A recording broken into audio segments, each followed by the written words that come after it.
Bonjour à tous. Aujourd'hui, je vais parler de l'AFP, l'agence France-Presse, qui est donc présente dans 150 pays et qui possède 200 bureaux, qui est subventionnée de manière assez conséquente par l'État français, qui en est l'actionnaire principal. Donc, et la première subvention vient du ministère des Affaires étrangères, c'est ça. Donc l'AFP, c'est l'institution, si vous voulez, en France, de presse, qui distribue donc les articles, les dépêches aux journaux, aux radios, aux télés, etc. Et qui se veut donc éthiquement irréprochable, l'éthique journalistique, la recherche de la vérité, la transparence. Voilà. Alors, en ce qui concerne Israël, quand il s'agit d'Israël, l'AFP s'applique 5 règles d'or. Et les journalistes de l'AFP sont tenus d'appliquer ces 5 règles. Donc on va les regarder. Et je me suis inspiré d'un article qui a été écrit par Yves Mamou, un journaliste qui écrivait dans Le Monde il y a une vingtaine d'années. Alors, la première règle d'or, c'est que quand la réalité déplaît à l'AFP ou aux journalistes de l'AFP, ils changent le narratif de cette réalité. Donc on va prendre un exemple. Il y a eu des attaques à la voiture bélier en Israël en 2015. L'AFP a fait une analyse là-dessus et elle écrit « En Israël et les territoires palestiniens, les attaques à la voiture bélier ont tué 215 Palestiniens, 34 Israéliens, 2 Américains, 1 Érythréen et 1 Soudanais depuis octobre 2015. » Donc le lecteur lambda qui lit ce passage, il se dit 2 choses. La première, c'est que le matin au réveil, les juifs et les musulmans, pour se détendre avant d'aller au boulot, ils prennent leur bagnole et ils foncent sur les stations de bus. Et la deuxième, c'est qu'à ce jeu-là, les musulmans meurent plus. Il y a plus de morts musulmans. Et la réalité est tout autre, évidemment. Il n'y a pas un seul juif qui fait une attaque à la voiture bélier. Voilà, c'était un exemple. D'accord ? Donc, oui, j'avais aussi un exemple, je regardais ça. Il y a eu une attaque à Tel Aviv, au marché Sarona, assez récemment. Donc, c'est deux terroristes qui sont assis et qui ont tiré sur la foule. Ils sont assis au restaurant, ils ont commandé, puis ils ont tiré. Et ils ont fait un petit carnage. Et l'Express et BFM, donc qui reprennent les dépêches de l'AFP, donc on voit dans l'Express une attaque sanglante à proximité des quartiers généraux de l'armée. Aucun rapport avec la choucroute. Aucun rapport avec l'armée. Les 2 terroristes ne voulaient pas s'attaquer à l'armée. Ils voulaient tuer des juifs. Vous voyez ? On change le narratif de manière à introduire le doute ou laisser les choses un peu floues quand ça nous déplaît. Alors, la deuxième règle d'or, c'est que en Israël, donc, il n'y a pas de terrorisme islamique. Ça n'existe pas. Donc, quand des terroristes égorgent écrit Allah Akbar, on ne le mentionne pas. Quand le terroriste a tué la jeune fille de 13 ans avec 12 coups de couteau et qu'il y a eu des célébrations dans les villes palestiniennes, qu'on a distribué des sucettes et des gâteaux, et qu'on a célébré le shahid, c'est-à-dire le martyr chez les musulmans, on ne va pas en parler. Ça ne nous intéresse pas, c'est pas très intéressant. D'accord ? La troisième règle d'or, c'est que, alors ça c'est très important, la seule victime du conflit israélo-arabe, c'est le Palestinien.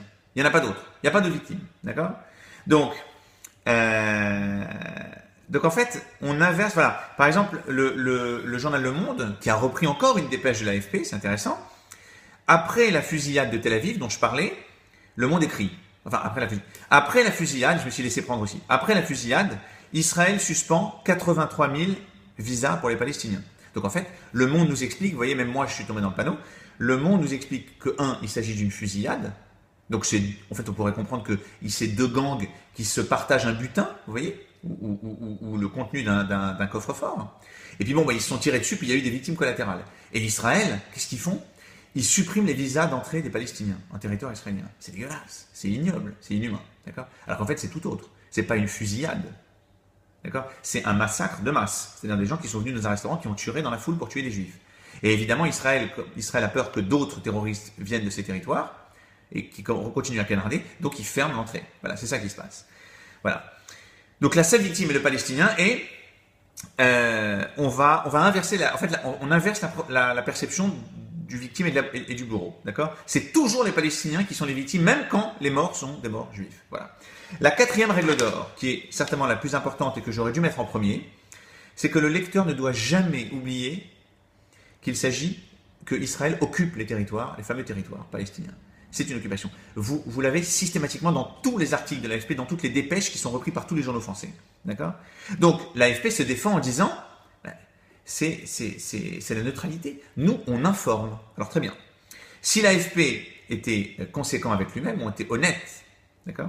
On s'attendrait à ce qu'il formule, qu'il applique la même règle quand il s'agit du Tibet, par exemple, et qu'il mentionne que le Tibet est occupé ou annexé par la Chine. C'est pas le cas. On s'attendrait à ce qu'il fasse la même chose pour Chypre. qui est occupée en partie par la Turquie. Mais c'est pas le cas.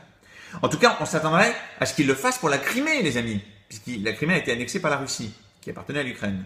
Mais c'est pas le cas. Il y a des douzaines de territoires dans le monde qui sont, à tort ou à raison, peu importe, considérés comme occupés ou annexés, mais l'AFP ne va pas en parler.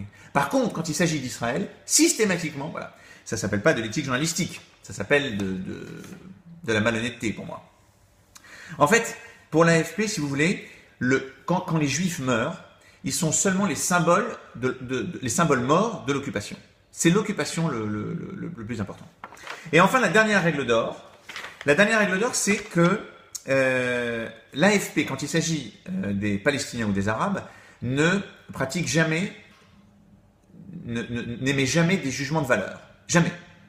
Quand il s'agit d'Israéliens, c'est exactement l'inverse. Donc, on va vous prendre un exemple. D'accord ? Les terroristes palestiniens seront appelés des militants ou des activistes. Jamais terroristes. Quand l'AFP emploie le mot terroriste, c'est entre guillemets, et c'est pour citer une source gouvernementale israélienne ou une source policière israélienne. Comme pour dire, en fait, c'est les Israéliens qui considèrent que c'est des terroristes, mais ce n'est pas des terroristes. Et l'AFP vous dit, mais c'est normal, terroriste, c'est un jugement de valeur. On ne peut pas attribuer du jugement de valeur. C'est une lutte politique de libération pour les Palestiniens. On ne peut pas affecter le mot, on ne peut pas associer le mot terroriste. D'accord ?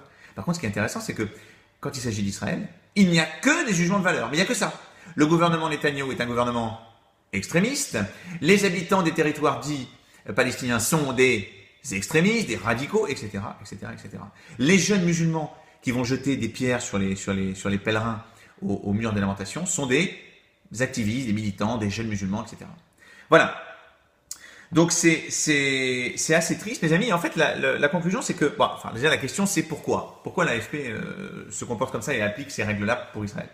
Bon, je pense qu'il y a un mélange, c'est un mélange en fait, de haine anti-israélienne, de haine anti-juive et de politique, enfin de considération pro-arabe. C'est-à-dire qu'il y a toujours eu un lien très fort entre l'AFP et le ministère des Affaires étrangères et le Quai d'Orsay. Et le Quai d'Orsay a toujours considéré Israël comme un problème par rapport à sa politique pro-arabe.